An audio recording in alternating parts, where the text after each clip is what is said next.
We're going to kind of go through a brief slideshow. The slideshow is going to go over and get you familiar with what the equipment is installed out here. There are actually pictures of everything here, and it's going to go over both fire alarm and sprinkler side stuff. Some of this stuff won't pertain to you just because of the stuff. It's the electronics, and it's more geared for the rest of it behind the class after this one. But it'll still get you familiar with where stuff is at, what you're looking for. Okay, a lot of these are going to be redundant slides just because they're going to go through the different buttons and stuff. The fire alarm panel here is the same EST3 panel that you'll see in a lot of other facilities around the base. They all work the same way. If it's been installed in the last 3 years, it's going to have a row of buttons for audible messages for mass notification side of stuff. That mass notification is local only to the building. Any other stuff that the base does will still come over the telecom and your large array speakers outside around the base that you hear every morning. This is kind of the upper mezzanine leading upstairs. Just kind of gets you familiar with where you're at in the building. This is the stairwell up. The red panels on the outside, which will be the next slide, is showing you it's the power supplies or the booster panels for Hangar 1, Hangar 2, and the future shops.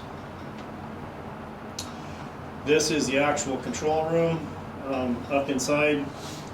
This is the new EST panel. This is the existing building panel. This is the panel that the new system's being monitored through. If this panel goes off, it's going to trigger this one, which triggers the rest of the building. So when you get to silence or reset or anything else, you'll have to start at this panel and then go to this panel.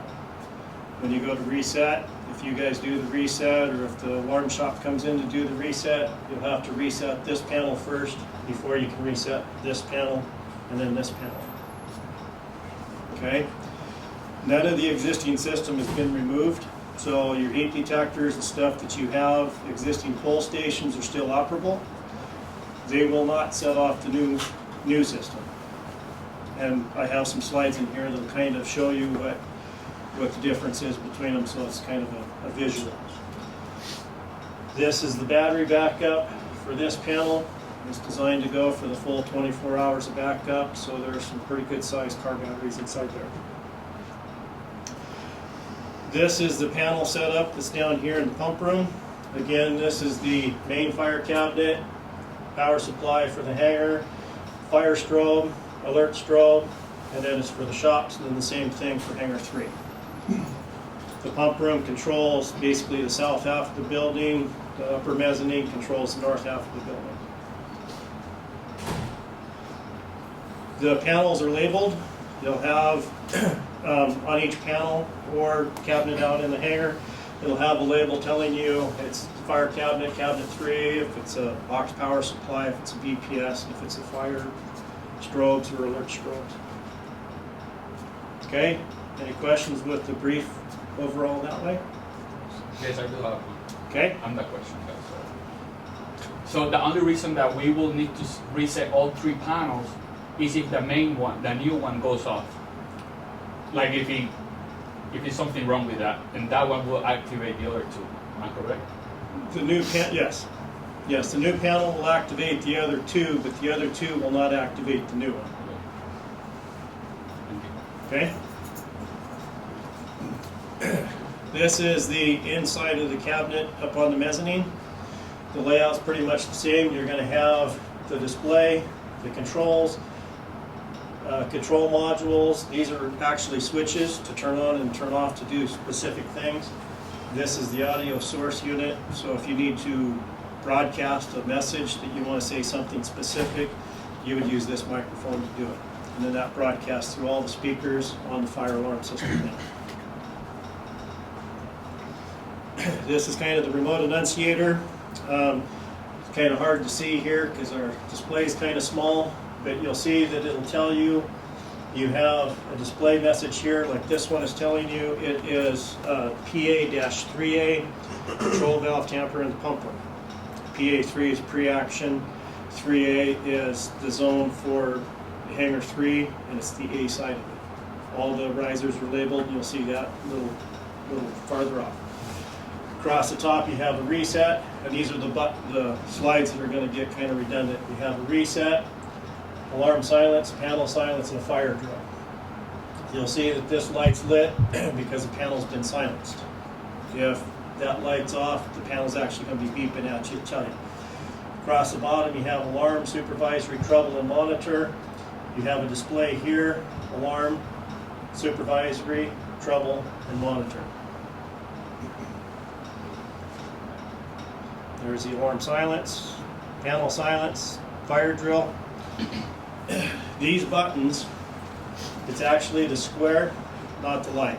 A lot of people have a tendency to try to push the light thinking that's the button, but it's next to it. So if it's not working, just move over a little to the left. These buttons across the bottom, they will toggle through. If you had an alarm, this light would be red. Supervisory is yellow, trouble is yellow, and monitor is yellow. If it's an unacknowledged event, that light will actually be flashing. You just push on the alarm. Every time you push the button, it'll toggle you through the sequence up here. Like I said, it's kind of hard to see this, but this is like event 11, the 011 tamper active. If you can look across the bottom, it's kind of hard to see, but this is telling you there's 32 active supervisories, 40 active troubles, and 4 active monitor points. These monitor points are these buttons here, because you can see with the lights that are lit. I'll have another display that's going to show what those buttons actually do. Any questions so far? Okay. Down here, you have a details button. That details button will give you more information than what this is telling you. You guys really won't pay attention to it, but if you're trying to troubleshoot or talk to the alarm shop, they'll ask you to hit that details and ask you to read off what the display says. It'll give you the panel card or device numbers. It'll tell you what the trouble is, ground fault, open circuit, active alarm input. Command menu, again, something that you guys have probably never used, but that's where you get into the menus for programming, setting the time and date, restarting, enabling, disabling points, activating points. On the microphone, it's just like any other microphone. You key the mic, there's an audio level here that when you key the mic, you have to wait for this light to come on. When that light comes on, it's telling you that all the amplifiers have turned on, all the audio speaker channels have turned on, and it's ready to go. As you talk into the mic, this bar is going to go up. Just like any other thing, it's just kind of a gain control, let you know. You'll hear yourself talk. As you speak into it, just make sure you speak nice and clear. The buttons down the side, all call minus, phone page, evac, alert. The all call is what you push that button, that's what turns on all the audio channels, all the speakers and everything else. The all call minus is not set up. That's if you were in like a high-rise building, you could separate the floors to be very specific to different things. The phone page, there's nothing hooked up to that. That is for, again, high rises where you have the phones in the stairwells and things like that. The evac and the alert message, these buttons on here, if you push those, they'll do the generic evac message. Here we have the mass notification and emergency communication buttons. Starting at the top, you'll have the mass notification alert. That is the alert that is programmed for the Fairchild message. Basically what we do is go through and tell you that there's a incident on the base, check your website, check your notification outlets for more information. The next one down is all call, all clear. System all clear. So if you responded to an alarm event, when everything's all said and done, you can push that to broadcast throughout the facility that everything's all clear, it's back to normal. People may re-enter the building. The third button down is a peacetime emergency. That would be whatever you guys have classified for peacetime. The next one is severe weather, natural disaster, bomb threat, just a standard building evacuate, or a system test. And the system test is going to go through and broadcast that the system's being tested, ignore anything until further instruction. Down at the bottom are 4 maintenance buttons. The maintenance buttons disable the fire pump. So that's one thing that you guys might want to know. Disable alert strobes, disable fire strobes, and disable speaker circuits. Right now everything's turned off because they don't want the new system setting any potential alarms, evacuating the building, or anything else. Okay, questions yet? Okay. Future switches. This panel is actually the one that's downstairs in the fire pump room. The panel upstairs has 4 more rows of these buttons. As the building expands and they finish off the rest of the building and it all gets updated to everything, those buttons will be able to give you the messages so you can go to specifically hangar 3, hangar 4, and do specific things to those hangars. This is a picture of the remote annunciators, or the graphic annunciators. There's 11 of them throughout the building. They're all designated at points of entry that the fire department's already told us where they're at. If you have an alarm incident anywhere in the building, you'll have an LED that'll light up next to what it is and where it's at. So if you had an event in hangar 3, you'd have hangar 3. The lineal heat detector, or the heat detection, is a cable that's strung through the ceilings of the hangar. We also have control towers or out here on the corner that have heat detectors in those on each floor. They'll show up as a heat alarm. If you have a pull station, the pull station's activated, it'll light up the pull station alarm. If there's a water flow, you'll have a pre-action water flow alarm. The foam riser water flow alarm, it'll show up as a water flow. If the foam system actually is activated, that's when you'll get the foam alarm. You can see multiple lights. You can have multiple hangars. You can have multiple messages. So it might be if there was something that happened in hangar 3. Go ahead. Okay. You might see something in hangar 3, and if it was a fire that was spreading, you'd see stuff coming up in the rest of it. So,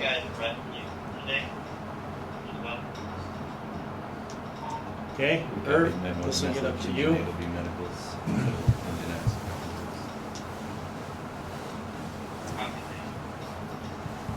Which are Just use it using right right there. Right.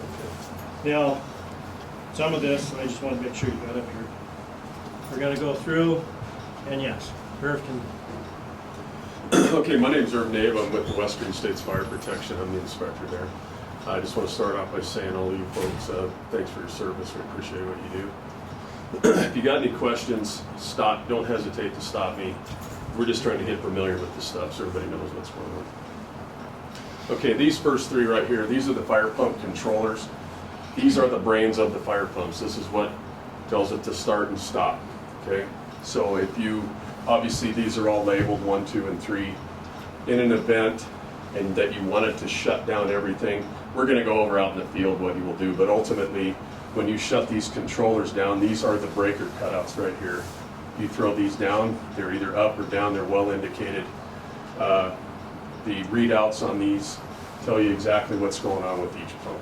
Okay, which one's running. It gives you all kinds of information. We can cover that later. But these are the pump controllers again, and there's your cutouts for those. Again, individual. This is operating interface.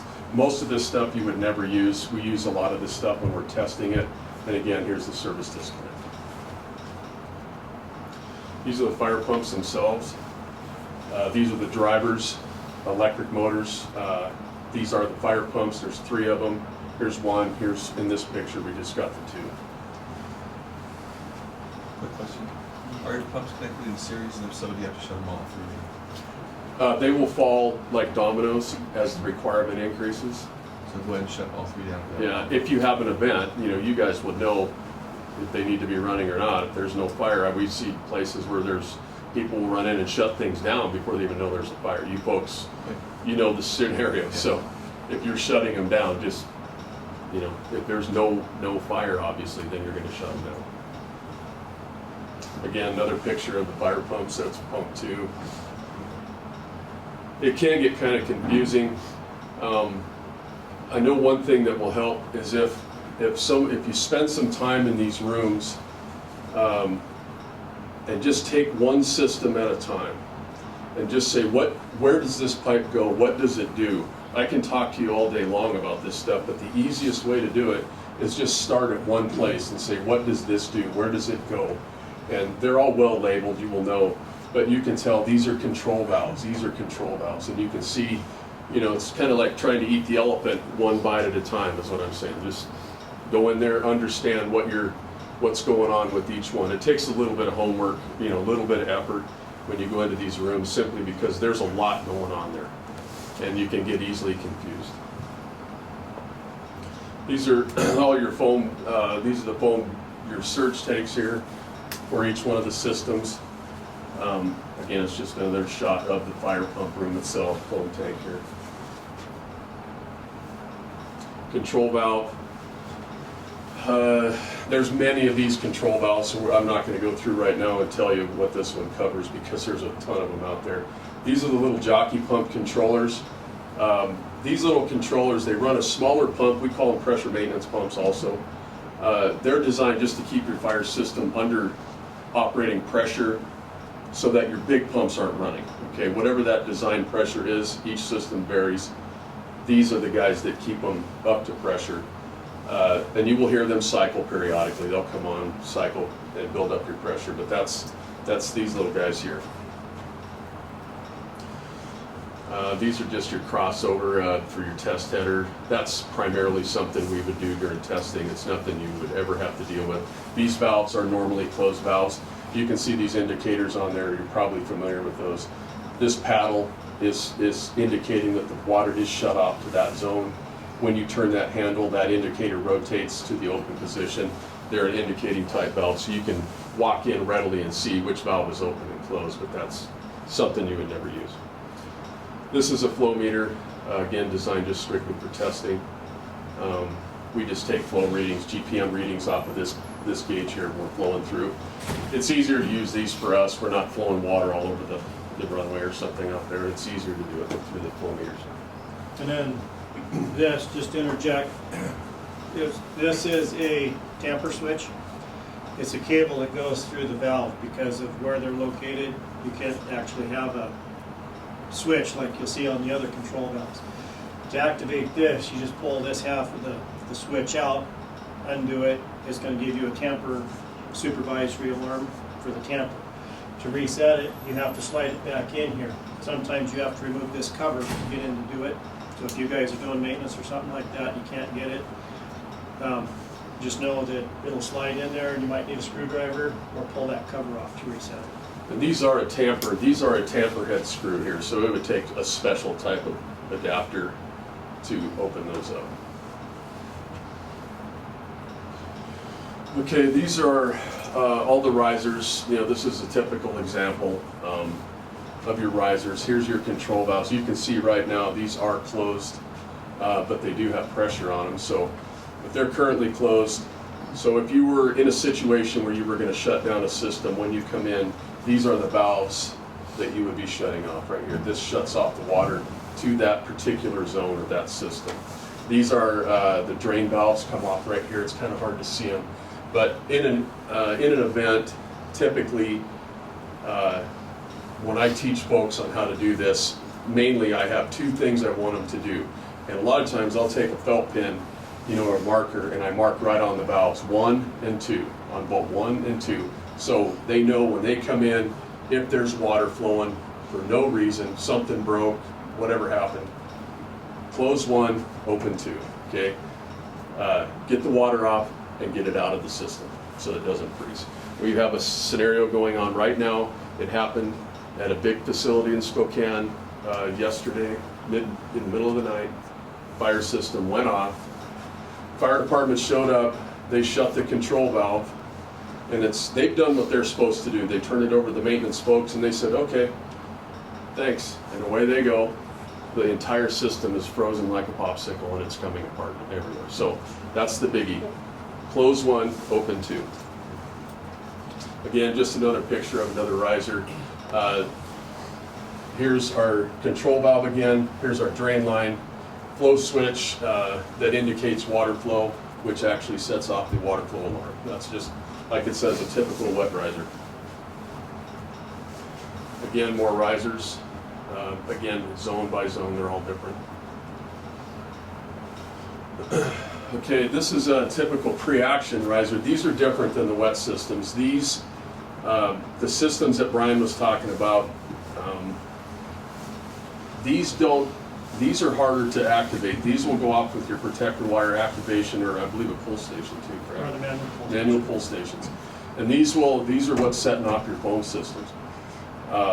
So what happens is you have let's say you have a fire in a hangar, protector wire detects it, sends it back to the system, the alarm system Brian was talking about.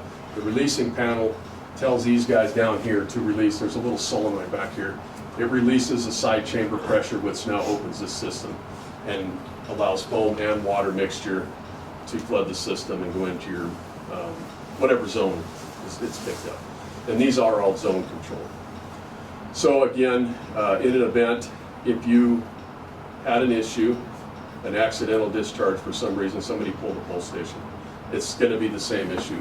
Close one, open two, the drain valve is right here. These have a little bit more going on to them. There's some other valves you would need to close, but typically your maintenance folks would know that because there's going to be various places where you got pressurized water running out of it down drains and stuff. But again, main thing, close one, open two. Questions? Alarm pressure switch. That's the guy there that when the system goes off, sets off. Are these indicating modules, Brian? Yeah, the white LEDs. The white plate here, this is the actual alarm input module for the pressure switch, and it'll also go down to the control tamper. That's the module that's actually monitoring it. Inside this cabinet is the releasing module that actually fires the solenoid, and there will be some other pictures that give better details of what's what. And that's what we were talking about, the indication from the system goes back here, tells this to release that solenoid. There's the solenoid we were talking about. That's the solenoid. This is a release disconnect switch. It's kind of hard to see here. This is normal. This is disconnected. It physically opens up this releasing circuit. So the very first thing, if you wanted to stop the flow of water, you turn that to disconnect. It shuts off this valve. Will it shut off the pumps as well? It will not shut off the pumps. It only shuts off this valve. This module is the end of line. It's a relay. It's what monitors this circuit for its integrity, and then tells the releasing module that's up here, you know, that's how it verifies that everything's normal. Hey Brian, Yeah. that doesn't shut off flow of water. The water's flowing. It shuts off, it will shut off the water to the It'll shut off the solenoid. solenoid. But shut yeah, off the right. solenoid, but You're if water's right, flowing, though. it won't Right. Once shut off. water's flowing, it's too late. That won't stop it. That just turns on and off that solenoid. Right. Okay. Okay, again, more risers. It's kind of ditto what we've been talking about. And then just kind of show here, you see these panels, there's one panel for each riser. And you'll know where they go because you see it comes down to this riser. This says it's a sprinkler riser. And these are all labeled for what they are. So here's PA 4A, sprinkler PA 4 or 5. And all that matches the Annunciators. Again, like I said earlier, these kind of things, these are the ones you want to spend a little bit of time in to be familiar with what's going on. These valves up here, where they're closed, that's nothing you would mess with either. You would never need to use those. Typically, we use these when we're testing so that we can set the full system off, discharge the valve actually opens and discharges, but we can stop everything right here. We don't let it flood the system, actually. It's just mainly for testing is the only reason those are there's a closer look at releasing solenoid. So you can see it says normal and disconnect.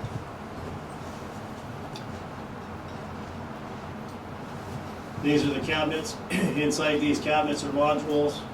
It'll either be monitor modules, or it'll be a board for 6 slots that'll give you 12 input points, or it'll actually be the releasing module. A little farther in the display, we'll see what those modules look like. Okay, this is the foam tank. This is the foam. There is a big giant rubber bladder inside of this tank. So in the event of a fire, what happens is, as all the dominoes fall and our pumps start, we're introducing pressurized water around this bladder, and it's squeezing that bladder. And as that comes out, that foam it discharges from the tank, from the bladder, and goes through our venturis or our mixing valves, and it proportions that foam at the desired proportion that they want the foam, whatever that is, 3%. So that we're not getting big blobs of foam and water and all that. It's very controlled. Your maintenance folks will be dealing with this. Every year they should be taking foam samples and testing that. Those bladders can tear. That's a whole nother adventure in itself, replacing these bladders, but you guys won't have to worry about that. When we go out there and look at this, there is places on there where you can shut the water off going to the bladder, and a place where you can shut the foam coming out of the bladder. Those are a couple of key elements that you're going to want to know also. Okay, again, these are more risers. Does anybody have any questions thus far? That's the control I'm valve right running there a on the couple left of curve. What's that? That's the control valve to the water going into the bladder right there on the left. Right here? Yeah, that valve.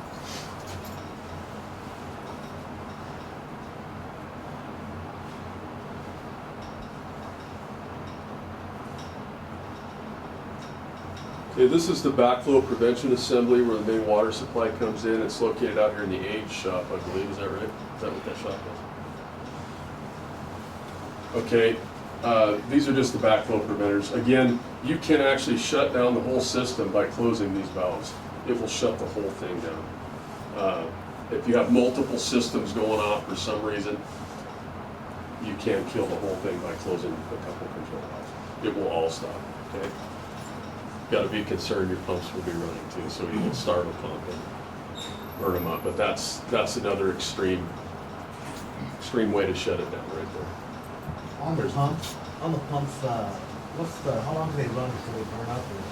They're designed to run until they burn up. There's no, it used to be kind of back in the old days, so to speak, they would run for a period of time, and if there was no system demand or pressure, water flowing, and they had a sustained pressure for a period of time, say 10 minutes, they would shut themselves off. All the codes now, they want those things to run, and they were a manual off situation where you shut them off by themselves. But they're designed just to run. The diesel pumps, they will run until they run out of diesel. And you folks do have diesel pumps up there, I know. Okay, again, that's your water supply coming in, the main header that supplies the entire system. Control valves. Again, indicating control valves.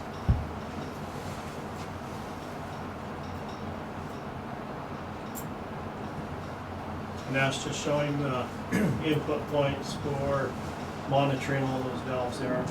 The white one there is what goes out to the PIV that's outside on the, out to the south. The grassy area. Yeah, whatever berm they put up. So if that indicator's on, does it mean it's closed or open? If you have a message that says you have a PIV, it means they've closed it. And those can, again, those can be very tough sometimes. The tamper switches on those, they can be tough to clear sometimes, not always. Again, just incoming water supply, strainer. Okay, questions? Anybody need a break? Got a quick question for you. If the fire alarm in the building goes off, is the air handling unit going to be shut off or shut down? Like, is it still going to cycle air through the building?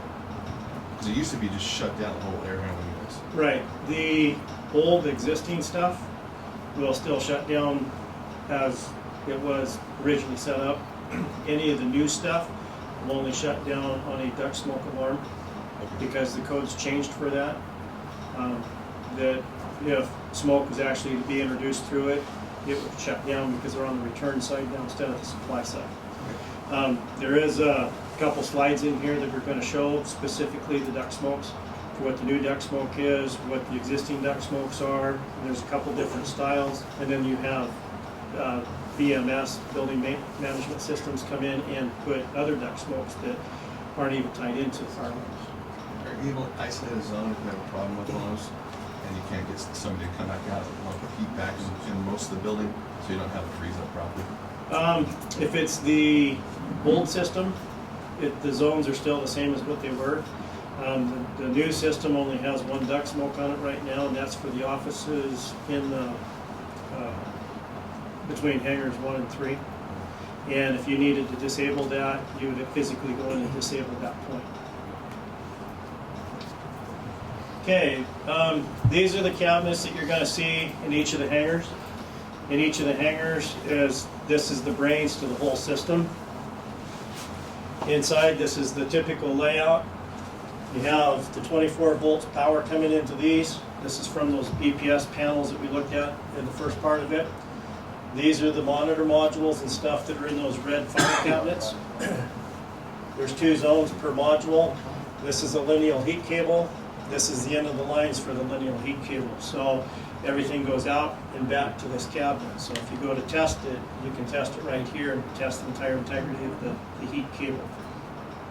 Okay, the lineal heat cable is rated for, when we first started, it was rated for 165 degrees. Manufacturers have changed the ratings and stuff as it's gone over, so most of it's now 185 degrees. Down here, these are the releasing modules. You have your zone A, zone B. This is what fires the foam out in each of the hangars. Over here, these are your speaker circuits. These are the tampers and water flows. These are the actual fire strobes and alert strobes, and for future growth. A little closer detail showing you the modules. EST uses this serial number to identify itself. There's no dip switches you have to change or anything else. Tells you what type of the module is. This is for future growth as they put in firewalls and the rest of the stuff for that way. This is a lineal heat cable. It's color coded when it was installed. The same color coding down below on the end of the line is where it's at, and then the drawings will have it labeled out. It's a red zone, green zone on the as-built drawings. This is telling you what each cable terminates at, how it's going to be labeled inside. On the as-built drawings, it'll be, this is zone 1, 2, 3, 4, 5, 6. These are the terminal blocks for the power. It's kind of hard to see under here, but underneath it tells you what each of these cables go to. Here's the next module over. This is your speaker circuits for the north side of the hangar, south side of the hangar. These are your flows, your tampers. Again, MCC1, just the different module types. You guys don't need. Amos is the one that's going to be dealing with that more. These are the terminations for it coming in from the booster panels. These are the circuits that go out to the hangar. They come back and they terminate. Again, this is stuff that's you don't have to worry about, just know where it's at. The releasing modules, your manual release, so all those yellow pull stations that are out there, and you'll see some signs here in a few minutes. These are the manual release. This is what tells the foam system to actually fire. This is the power coming in. This is the data that's communicating with the panel. These are what drive the blue strobes for the foam release, and then this is the actual solenoid releasing out. This is the Hangar 4 risers A and B. On the risers, they'll tell you what it's System A, System B. The disconnect switch is over here. This is a manual release. So if you had an event where you had absolute no power and everything died, you can pull this lever and still activate foam. That takes the place of the solenoid releasing. That's what that does. You have behind here the bladder tanks or surge tanks. You have attachments for your hoses. And know that this is all foam that comes out of here. Your control valve, water flow switch. On these switches, we'll look a little closer at the riser, but there is a way that, there's a valve on there that you can actually shut off. So you want to make sure that that's not out of its normal position. Otherwise, you can have a foam flow and never know it. What's the pressure that would come out of those hand line connections? What's Yeah, the let's back up here. Those aren't actually designed for hose connections for your use. Those are for Okay. testing purposes. Got So it. if you did hook onto those, you're gonna pull foam pressure off that zone where it needs to be going to the overhead generators. So don't connect to those. Got it. But typically, he's asking any hose connection. What's the design on this system for hose line pressure There are no hose lines connected to at the all? system. Home system. Yeah. And then this is just the same slide showing pressure switch, deluge valve, control valves.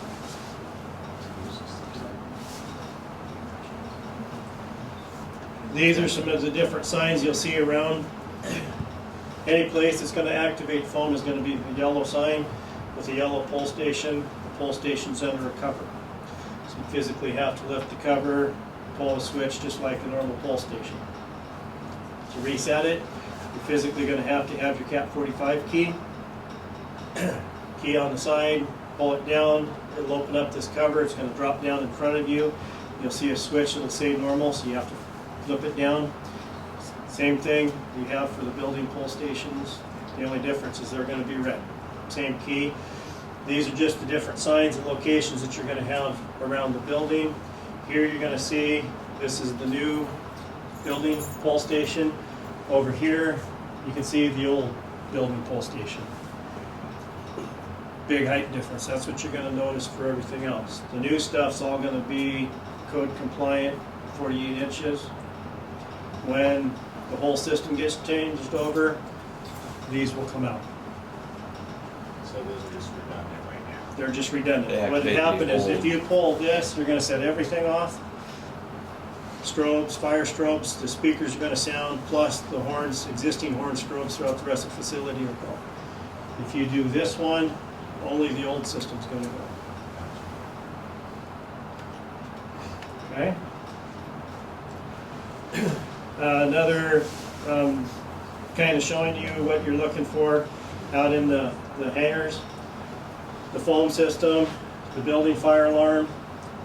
I'm not sure what this is. I think it's a security override. Your graphic annunciator, the blue strobes for the foam, that's only going to flash on an actual discharge of foam. What that means is when the water flow switch on the foam riser goes, that light's going to flash. This is your building fire alarm, strobe at the bottom, speaker, that's your alert strobe. That alert strobe will only flash when you push one of those control buttons on the side of the panel. Again, this is this tunnel over here out of 4, showing you the difference between the new building and the existing.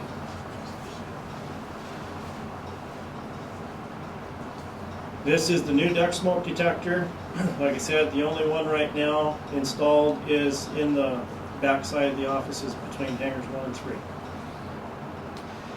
This, the shutdown, is on a relay. It's mounted right over here, and that's what shuts that down. So the only way it will shut down is if that detector went into a active mode. This is a duct smoke that's in that same control room. It's still tied to the old system, so if that one goes off, that'll shut down all your air handlers.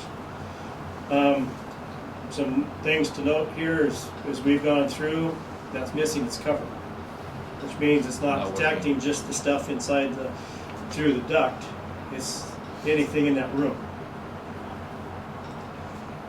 This is a new style. This is not part of the fire alarm system. This is for the building management system. That's what runs your heating, air conditioning controls.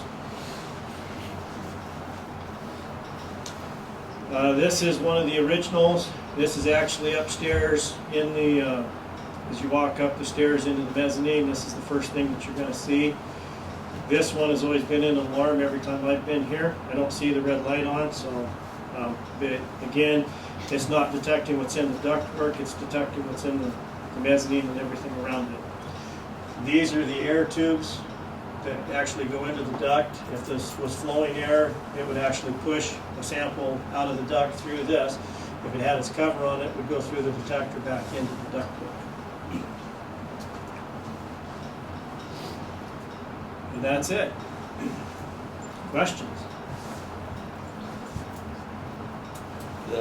What's like the most common human error going to be that's going to activate? What do you guys predict?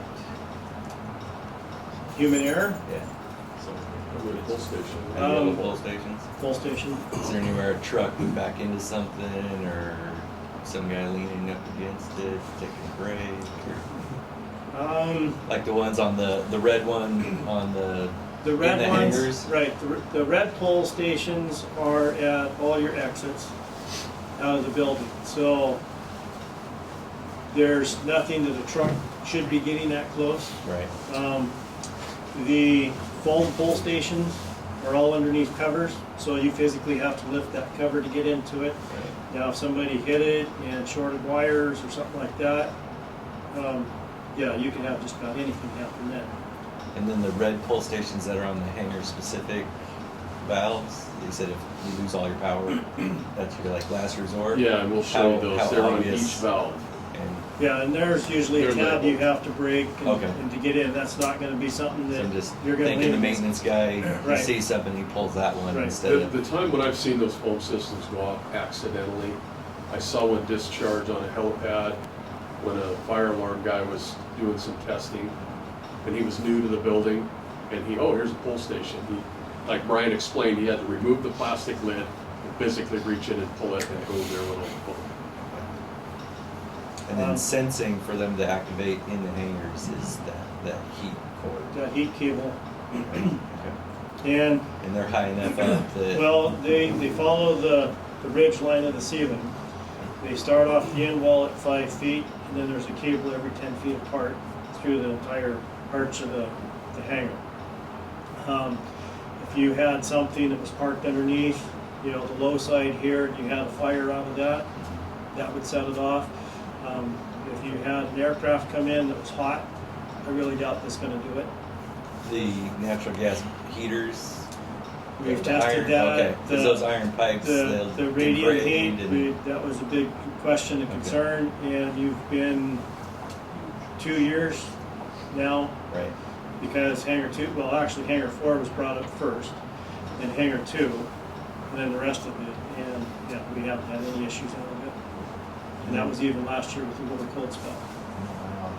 That was a big question. of No mine. IR sensors on this, no. Perfect.